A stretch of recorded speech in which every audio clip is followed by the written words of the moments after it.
So also happening today, Boeing will be in the spotlight as a whistleblower plans to testify about company failures. It's one of two overlapping hearings focusing on the aviation giant.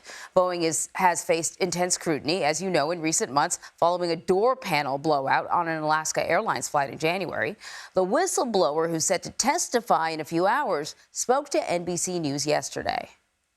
Should Boeing ground the 787 right now to check the gap sizes? I would say they need to. The entire fleet worldwide? The entire fleet worldwide, as far as I'm concerned right now, needs an attention.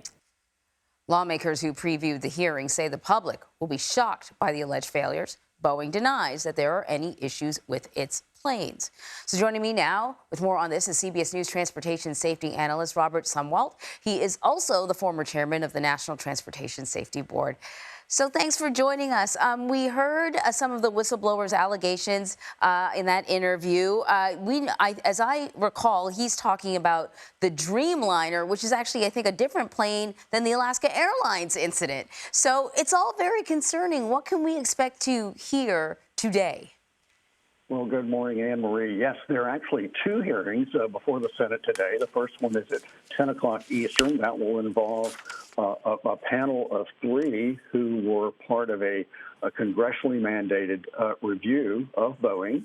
That panel will be talking about the safety culture, the organization designation authorization of Boeing, how they're operating. And so that one will be relatively low and tame. However, the one at 11:15, the title of that is Examining Boeing's Broken Safety Culture Firsthand. That will involve three whistleblowers, and that's where some really interesting details, like we just heard, will be aired publicly.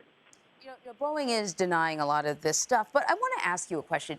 How much responsibility could the FAA kind of face here? In the past, the FAA has been kind of accused of having a cozy relationship with Boeing, or maybe relying too much on Boeing's own self-reporting instead of really being sort of critical of that. Does the FAA bear some responsibility? Well, I think the FAA may bear some responsibility for it, but ultimately it's up to Boeing to make sure that the airplanes that they are producing are built with quality and with safety in mind. So ultimately, this today will be a very impactful day for Boeing on Capitol Hill. It certainly will.